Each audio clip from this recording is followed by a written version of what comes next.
Wow, I never thought I'd be standing here running for U.S. Senate, I can tell you that. And I want to thank every single person who came out tonight.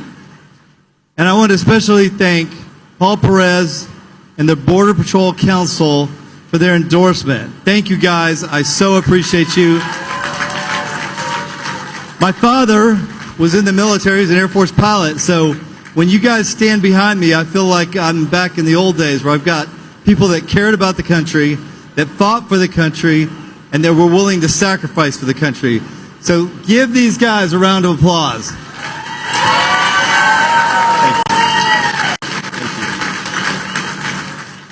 And you guys should be so proud. You have such good representation. Republicans running in this area who are going to win, like Eric Flores. And where's my man Tano? Where'd he go? There he is.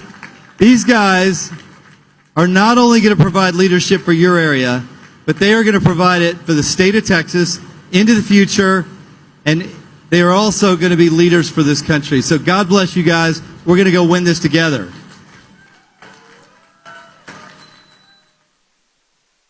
So I was listening to Paul talk, and I was thinking about my very first experience with Joe Biden. It was on his first day in office. And he came out and announced that he was no longer going to deport anybody.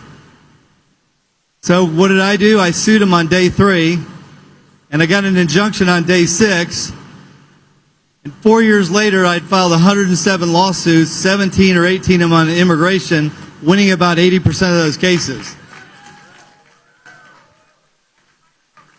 Now, I don't think my opponent, who you've heard his name before, I don't think he would be filing lawsuits against Joe Biden. I think what he said was he wanted our border to be a welcome mat, not a secure border, and he's completely opposed to a border wall, which we also sued Joe Biden over. So my view on immigration is we need a secure border, we need to protect our country, we need to make sure that we take care of America first.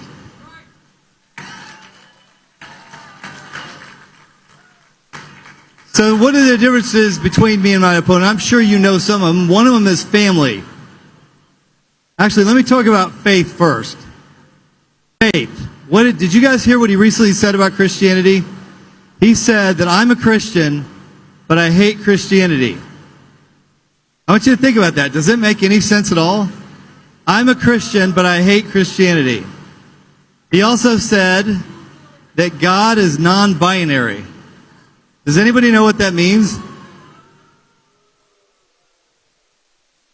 He also just told us that he thought that Jesus and the Bible condone late-term abortions. I don't have any idea where he got that from. I don't remember reading that in the Bible, but that's a new position of James Tallarico. And then, of course, he also said that if you were supportive of the oil and gas industry in Texas, that you couldn't be a Christian. Let me tell you this. I'm a Christian, and I am supportive of the oil and gas industry because I want energy that works for America. Now, while he's been doing all of that, I've been out defending religious liberty. And I was thinking about one of my very first cases when I was Attorney General. There was a teacher in Bell County, just an innocent teacher, who put up a Linus cartoon thing over Christmas that said, "Unto us a child is born, unto us a son is given." And the school board voted to make her take that down. So we defended her. We thought, no, she has a right to her free expression, her religious liberty. And I knew we were in good shape when we walked into the courtroom and the judge had on a Christmas tie. And we ended up winning that case.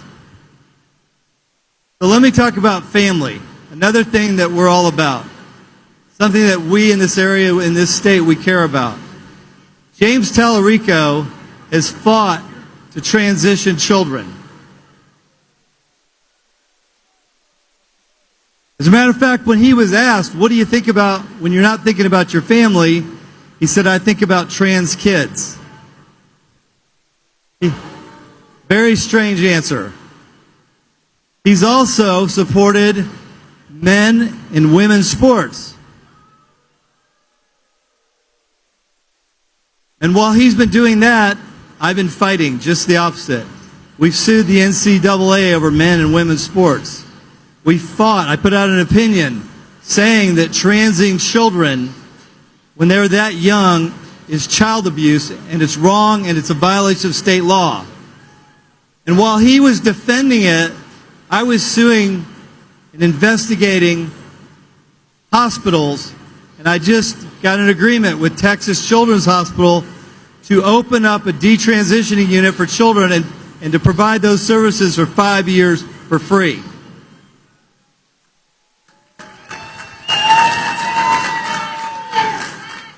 And finally, my campaign's about economic freedom, about economic opportunity. The policies of Joe Biden, which my opponent supports, and what he has voted for. He's voted for a state income tax. He's voted for death taxes. He said that the tax cuts that were put out by the Republican Congress and Donald Trump that increased the child tax credit, that cut taxes on Social Security, that stopped taxation on overtime, that stopped taxation on tips. He was opposed to that. So he's for higher taxes and obviously higher spending, which causes inflation, which we all pay for. And obviously with his regulations on energy, that also increased costs. So I want you to know, I'm about reducing costs, making your gas prices lower, reducing the cost of housing, and lowering your taxes. We are going to fight for economic opportunity.